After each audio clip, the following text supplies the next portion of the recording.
Nowadays, many people are tending to buy electric vehicles to reduce air pollution. But is buying an electric vehicle worth it?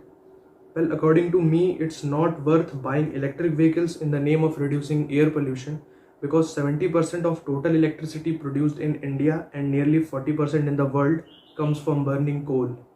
Burning of coals releases heavy metals like mercury and lead, which cause developmental and neurological problems in humans. In mountain top removal mining, coal companies clear cut forests and literally blow the tops of mountain to get the coal. After burning coal, acid rains in the oceans, which damages marine life. Electricity is also produced from nuclear reactors, and in the process a large amount of radioactive waste is produced, which is either stored in landfills or dumped into the oceans.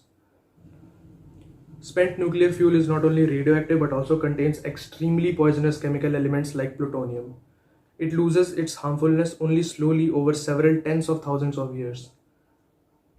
Earlier countries used to dump this nuclear waste into the oceans, but now it is forbidden.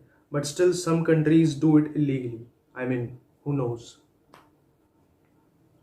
So are you really not polluting the environment by using electric vehicles? I don't think so. There were many cases in India where people first bought electric vehicles in the name of reducing air pollution, but because there are not many charging stations in India, those people bought a diesel generator to charge the vehicle.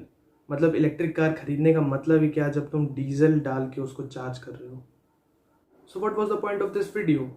Well, people think that by not using fossil fuels driven vehicles, they will make this environment more clean. By using electric vehicles, they will less pollute this environment. But the electricity we will use to drive vehicles in the future or even in present time, the electricity itself comes from burning fossil fuels. It means that the electricity we are using in the name of less polluting the environment itself comes from polluting the environment, like coals or nuclear reactions, which releases a lot of nuclear waste, which is either dumped into the oceans or into the landfills, which is very hazardous for humans as well as marine life and all the life on this planet. So what should we do?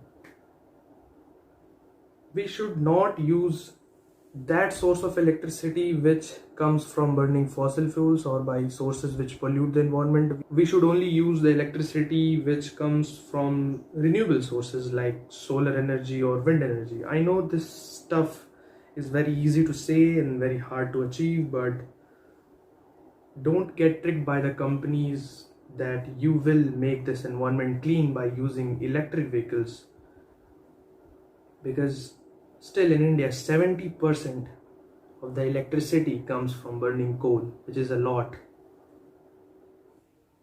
In our previous video, a viewer asked that how our brain can be hacked. So hacking the brain doesn't mean that the hacker will have total control over your body or you will be like a zombie or like a controlled robot.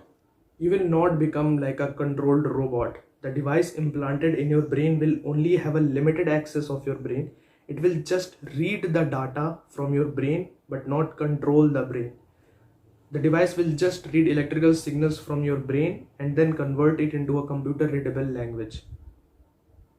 Because your brain is connected to a computer through a tech like Neuralink, and because computers can be hacked, the hacker will have the access of data collected by that device which is implanted in your brain.